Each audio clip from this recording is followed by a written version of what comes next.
Hey everybody, this is Doc Mack from the Galloping Ghost Arcade out in Brookfield, Illinois.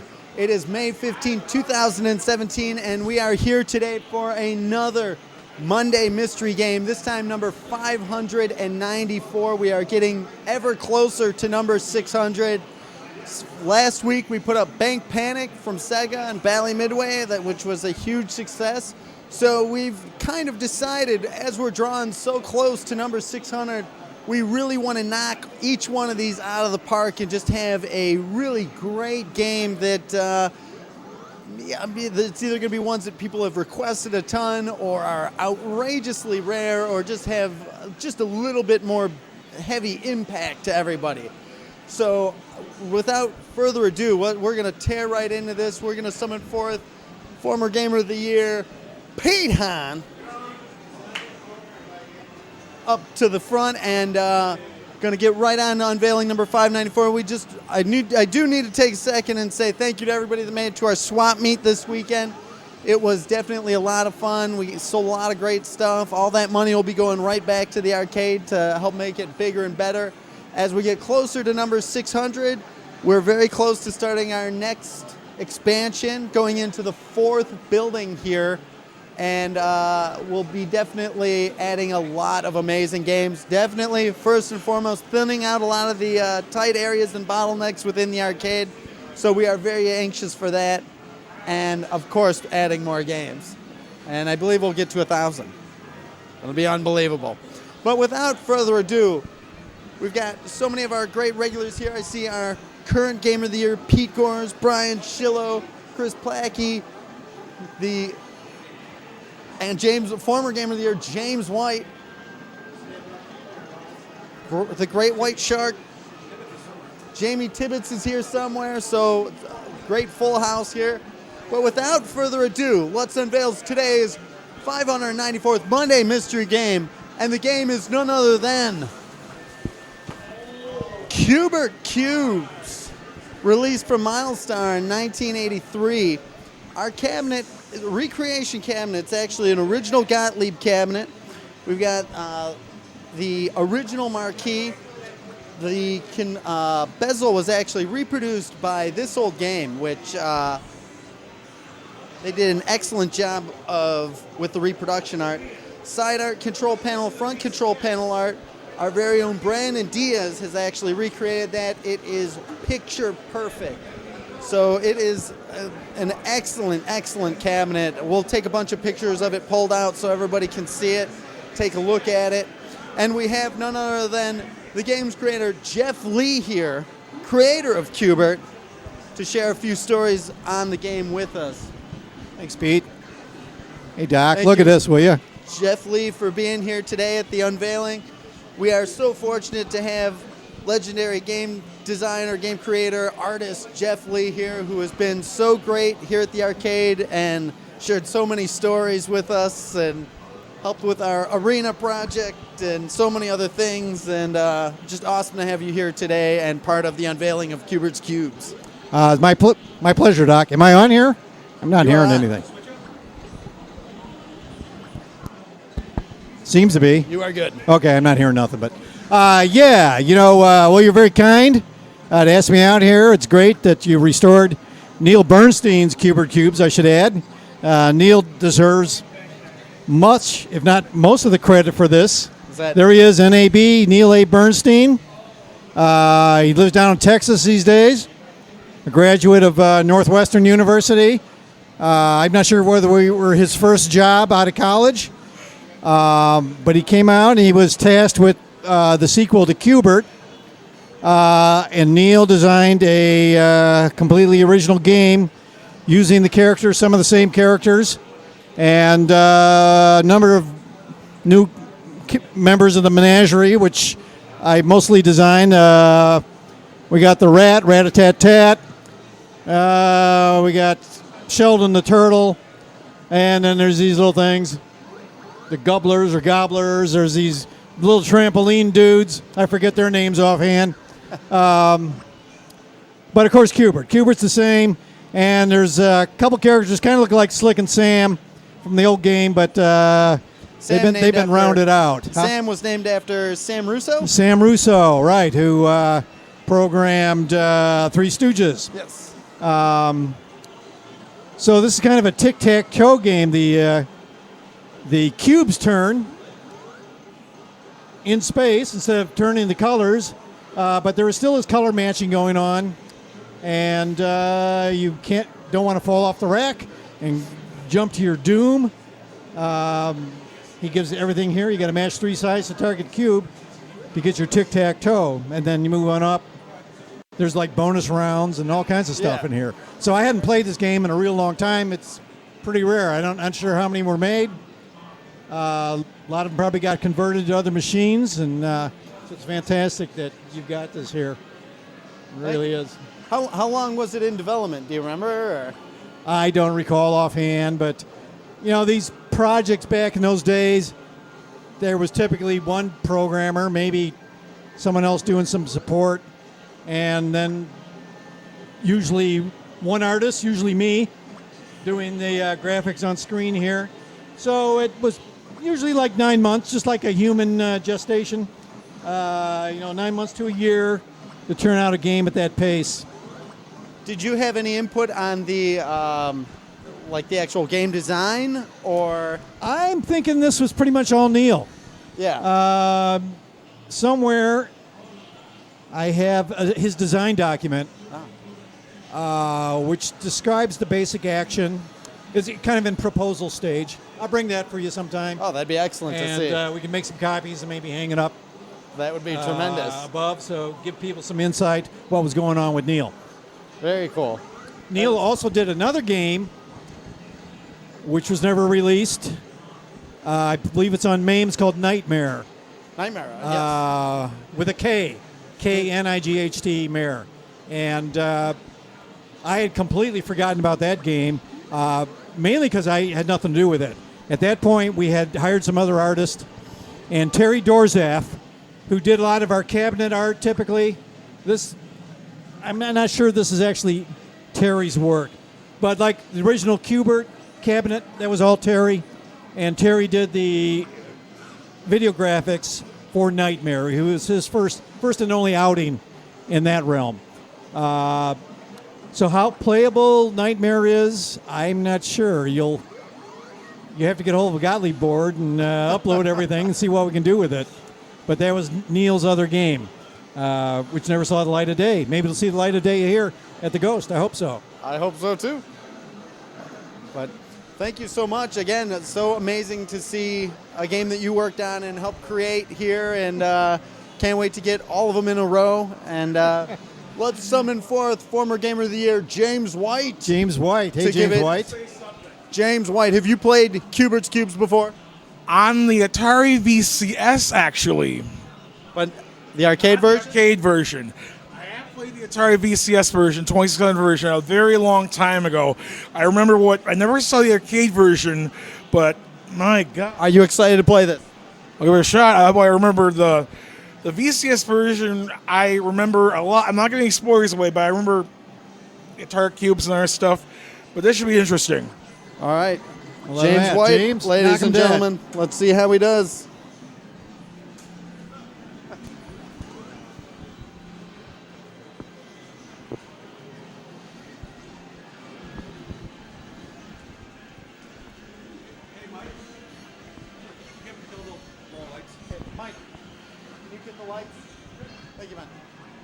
So here we have, for those just joining us, today's Monday mystery game is Kubrick Cubes, released from Milestar back in 1983.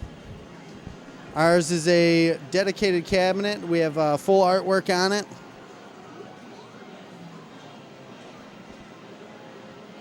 We are watching James White play. We are joined here by the legendary game creator, game designer, and artist, Jeff Lee. It's been very impactful here at the arcade. Huge shout outs to Trickman Terry, who introduced us to Jeff Lee many years ago back at the Midwest Gaming Classic. So we owe Terry a debt of gratitude for that because since talking to Jeff, we've been able to bring back games like Argus and Arena and have heard so many great stories about so many of the great Gottlieb games that Jeff has worked on, including Three Stooges and Mad Planets. And through Jeff, we got to meet Kan Yabamuto, who recently passed away. And again, just so many things that we've been able to showcase here at the Galloping Ghost, thanks to Jeff Lee.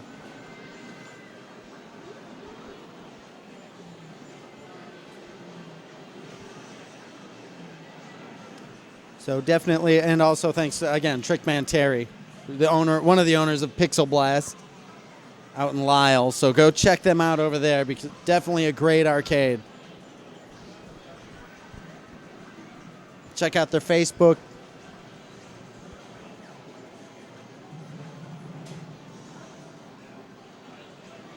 Again, on the road to 600 games. This is number 594 here at the Galloping Ghost Arcade. And leading up, so 595, 596, 97, 98, 99, and 600. We are 6 games away from 600, and expect all of them to be of the Kubrick Cubes caliber games. Just outrageously rare games. Stuff that some people probably have never heard of, although tied to Kubrick, huge name to it. A lot of people have never had a chance, including James White, our former Game of the Year right now, who has had a tremendous amount of time in the arcade. He's never played the arcade version before until today.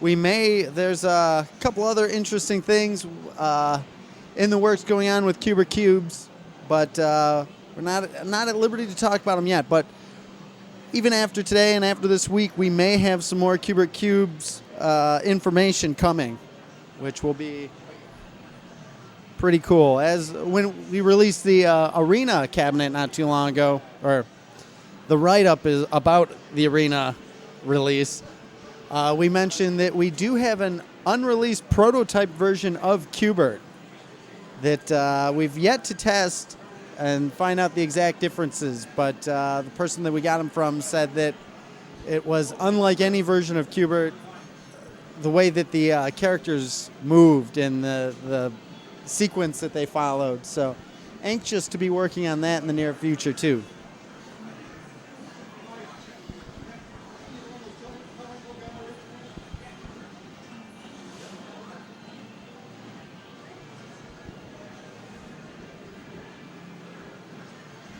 And again, thanks to Jeff Lee for coming out today and being part of the unveiling. Great to hear some of the stories. Again, he mentioned Neil Bernstein, who had programmed the game.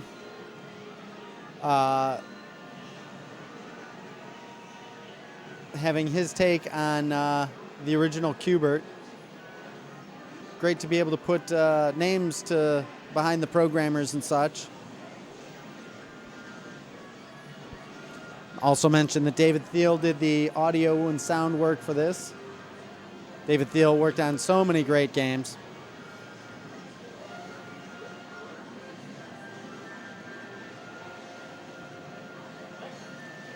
There's Sheldon jumping off there.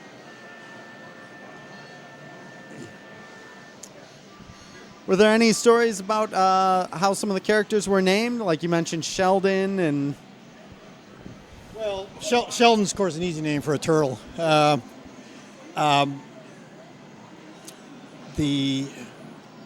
guys, there's these guys.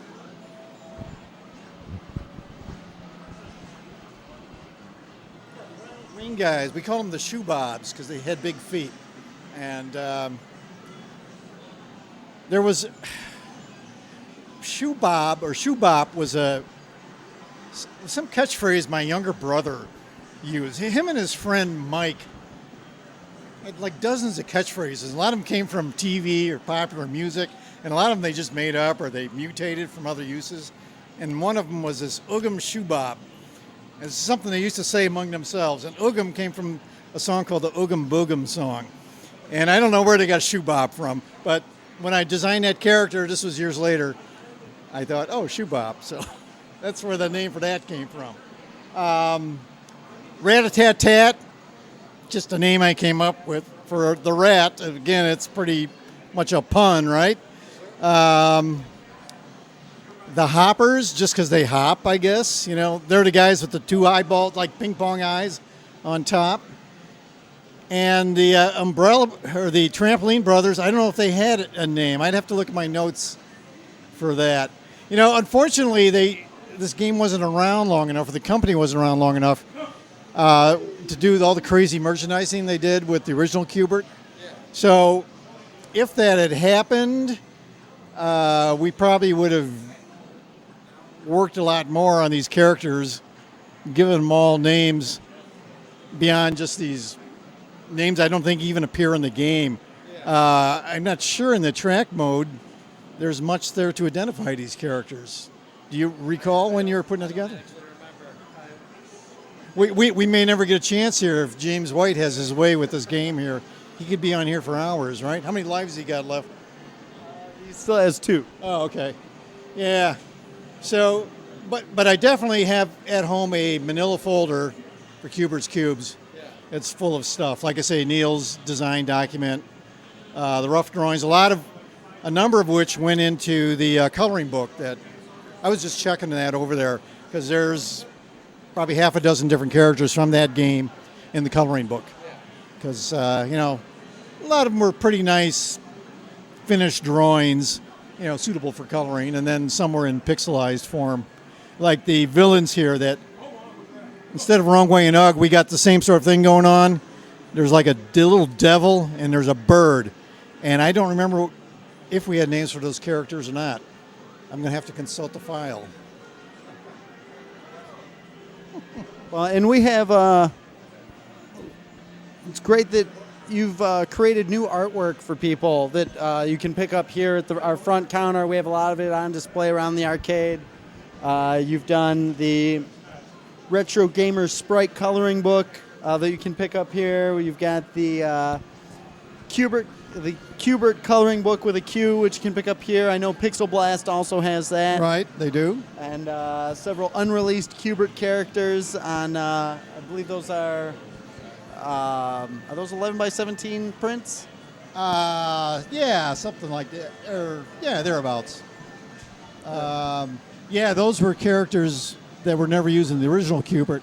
I suppose I should do some posters with these guys since they were actually in a game. That would be excellent.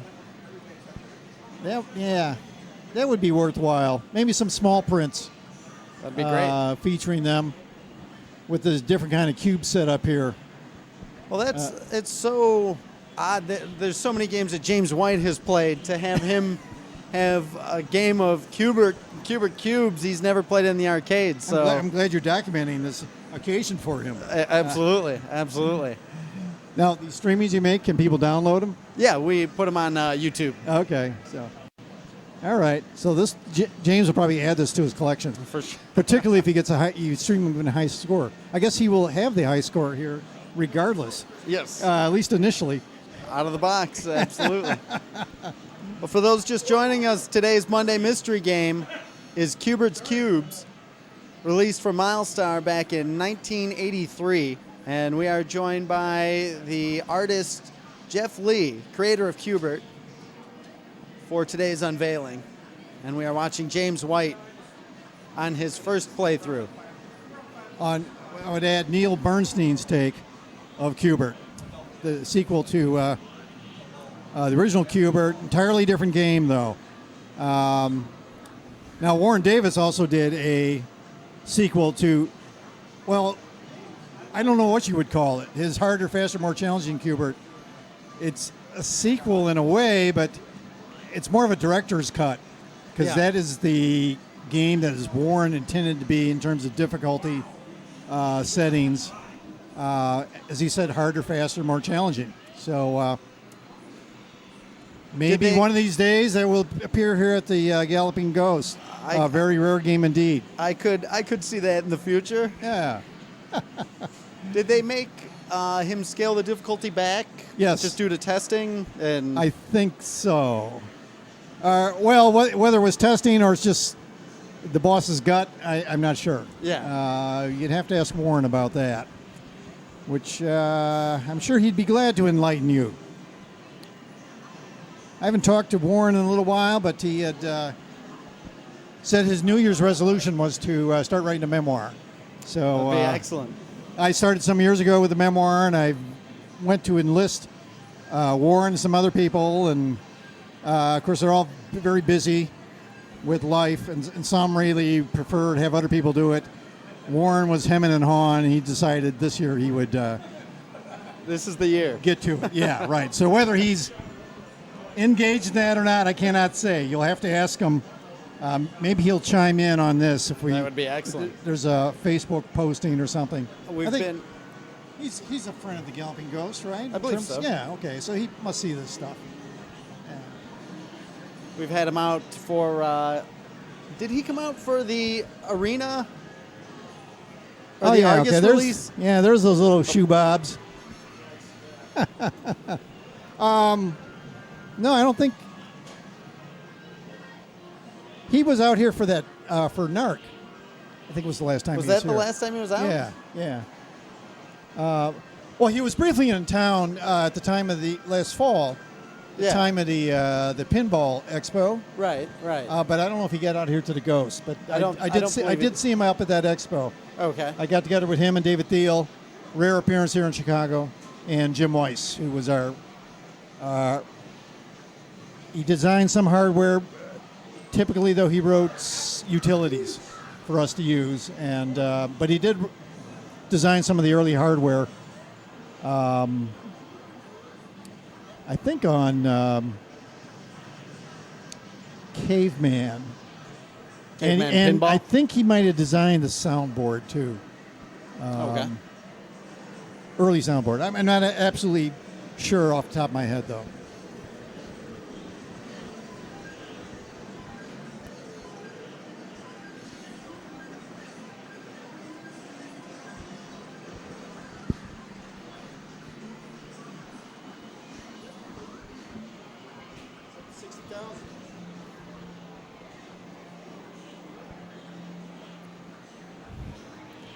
Again, we want to thank everybody for tuning in. Today's Monday mystery game is Kubrick Cubes, released from Milestar back in 1983.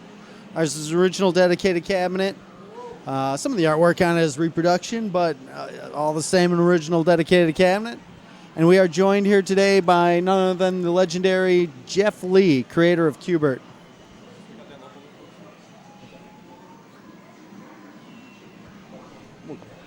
So we are going to cut off our local stream here. We encourage everybody to stay tuned in. We're going to be streaming probably for a little bit. We got a lot of the other players here that want to check it out. Jamie Tibbetts, Chris Plackey, Brian Chillo. So keep watching. Thanks, everybody. We will be back next week with this is number 594. Next week will be 595. On our road to 600, we're going to have a bunch of really great rare games, some really heavy hitters, so make sure you don't miss the next several weeks. Thanks, everybody. This is Doc Mack from the Galloping Ghost Arcade, and we hope to see you around the arcade soon.